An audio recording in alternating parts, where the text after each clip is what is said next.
Let's take a look at 5 of the biggest boom or bust players in fantasy football this season. Got a few running backs, got a couple receivers for you. Let's get right to the list. We start in Seattle with Kenneth Walker, who has become just a really tough evaluation for me this season. I respect the talent. I respect what he's been able to do when healthy. We did see him struggle last season. Part of that, of course, was a bad offensive line in Seattle, the 25th ranked O-line in the NFL, according to PFF. They did draft a guard in round 1. I'm still skeptical that they can get this line to the point where it's a plus, but hopefully it's not as bad as last season. Beyond that, injuries were again an issue for Kenneth Walker. He missed 6 games in total, including weeks 2 and 3 after he came out firing in week 1.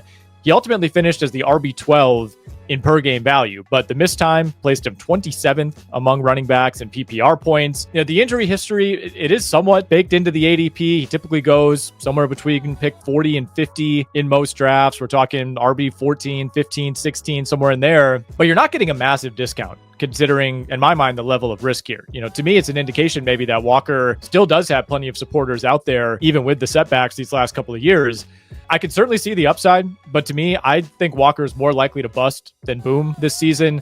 Keep in mind, Seattle has a new offensive coordinator, their 3rd OC in the last 3 years. They have a new quarterback coming in Sam Darnold.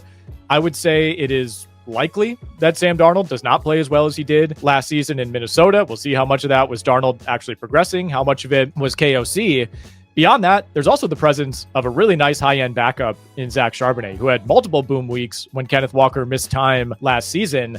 Draft Kenneth Walker at your own risk. It could very well work out, but I think you have to go in knowing what you're signing up for, which is a very talented but very injury-prone back who has a strong number 2 option behind him, who's going to have a role in that backfield no matter what. All right, next on the list, we got another running back, 2nd-round pick out of Ohio State, TreVeyon Henderson of the New England Patriots. His ADP has been on the rise, as you might expect, over the last few weeks at the NFFC. Now we're talking late 5th round if you want to get TreVeyon Henderson, sometimes still available in the 6th in a lot of drafts, but the price is on the rise. That's the bottom line. He's the type of player that people in your league will want to draft, especially if they watched him at Ohio State. He was amazing as a Buckeye, averaged over 7 yards per carry last season, splitting duties with Quinshon Judkins. He does it all. He pass blocks. He catches the ball out of the backfield. He ran a 4.43 at the combine. His frame, his skill set, all that should translate really well to the NFL level. The question is he worth a 5th round pick? Is he somebody you're comfortable starting as your RB2 early in the season? We'll see about that. The Pats are back to having real expectations this season, which is a good thing. They're not necessarily in development mode with Mike Vrabel coming in, but they still have Ramondre Stevenson, who, yes, did struggle last season, but still carried over 200 times behind the worst offensive line in the NFL. Stevenson does have fumble issues. He really only had 2 true spike weeks last season, but he's going to be in the mix, and the Pats are going to give him a chance to prove that he deserves his share of the workload. But he's going to be in the mix no matter what. The Pats are going to give him a chance to prove that he still deserves a decent share of that workload in what should be a much better surrounding circumstance. Early on, I think we see a fairly even split between Stevenson and Henderson. We'll see some Antonio Gibson mixed in as well. But if you're looking for the boom scenario, I think this is it. Henderson hits the ground running. He's ripping off big plays. Maybe Stevenson is struggling with ball security again. And, maybe by midseason, we see Henderson take off with the starting job, much like we saw Bucky Irving eventually wrestle that away from Rachaad White. Or, maybe they do split it relatively evenly and it turns into a Jahmyr Gibbs, David Montgomery light situation in New England. We will see. Now, in the bust scenario, maybe Henderson struggles to adapt to the NFL. The Patriots lean on the more physical veteran in Ramondre Stevenson. He's a little bit closer to what Mike Vrabel had in Tennessee. And, perhaps we only see flashes of that potential that we know TreVeyon Henderson has. I think a lot of this ultimately comes down to how you feel about the Patriots overall, how you feel about the moves they made this offseason, how much of a step forward this offense will really take, and, of course, how you feel about Mike Vrabel and that offensive line. I tend to think Henderson is enough of a talent, and Stevenson, honestly, is enough of a liability that taking Henderson where he's going right now is a worthwhile gamble. All right, next on the list, we go down to Jacksonville. We'll keep this one brief, but we got to talk a little Travis Etienne. I talked a lot more in depth about him on a previous video, talking about some running backs to target this season. So, I'm in on Travis Etienne, and this one is pretty straightforward to me. The Jags have a reasonable level of investment in Travis Etienne. He was certainly drafted to be the starter. Last year was a disaster on multiple levels, no two ways about it, but he is just 2 years removed from a top 5 fantasy running back season. Now, that did come on borderline extreme volume that I don't think will be there this season. But in my mind, if you're looking for the upside here, essentially you're trading some of that volume for higher quality touches in what should be a much better, much smoother offense under Liam Cohen compared to what Etienne was working with last season in Doug Peterson and Press Taylor. So in the true boom scenario, Etienne officially wins the RB1 job back. We're not that worried about Tank Bigsby. We're not that worried about Bashaw Tootin. The Jags offense finally clicks. Trevor Lawrence finally takes the next step. And maybe most importantly, Etienne returns to being more involved in that passing game on a series-to-series basis. He has the most efficient season of his career. I think that's the argument. Again, you're trading some of that volume for higher quality touches. Are we talking top 5, top 10 fantasy running back upside here? I'm not sure I'd go that far. But for a guy who's going in the 7th or 8th round right now, you don't need that absolute best case scenario ceiling season to still pick up some really nice value. On the other hand, of course, it is the Jacksonville Jaguars. Things could and likely will go poorly for that franchise. Etienne has had injury issues. Those could crop back up. He's really struggled to be efficient in short yardage situations, running between the tackles. The Jags also have 2 other viable backs on the roster in Bigsby and Tootin. So it's entirely possible that Etienne never really finds his form. The Jags lean more heavily on a running back committee. It did take Liam Cohen a while to finally put his eggs in the Bucky Irving basket last season. Sean Tucker was even in the mix. So maybe this is more of a committee than I'm imagining.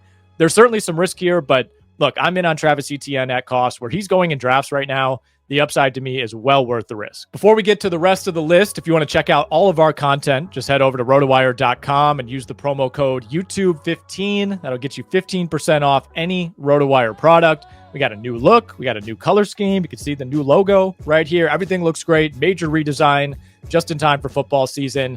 You can check out our content, our rankings, our picks, our betting data, everything you need over at RotoWire.com. Make sure you download the new RotoWire Fantasy Football Draft Kit app as well. Has all the tools you need. You can run mock drafts. You can plan out your draft strategy.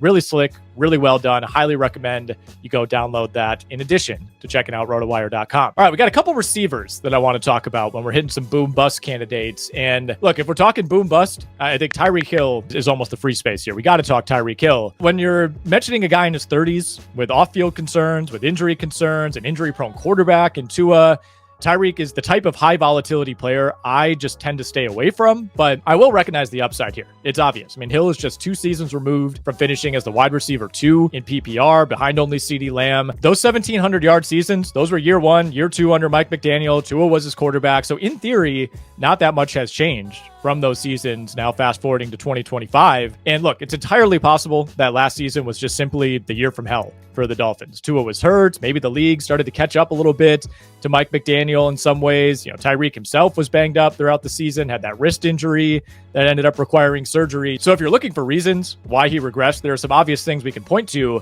But the fact that Hill still struggled once Tua came back over the second half of the season, that's what sticks in my mind. The fact that he's 31, he's still very much reliant on his elite speed. And the fact that I personally do not necessarily trust Tua to stay healthy for 17 games, there's some real risk involved here. Honestly, this is one where I don't even know if I can issue an official ruling. I totally see it from both sides. Tyreek Hill, very obviously, still has top 5 wide receiver upside. There's no question about it. Getting a player with that level of ceiling in the late 2nd or 3rd round is incredibly appealing. I totally get it.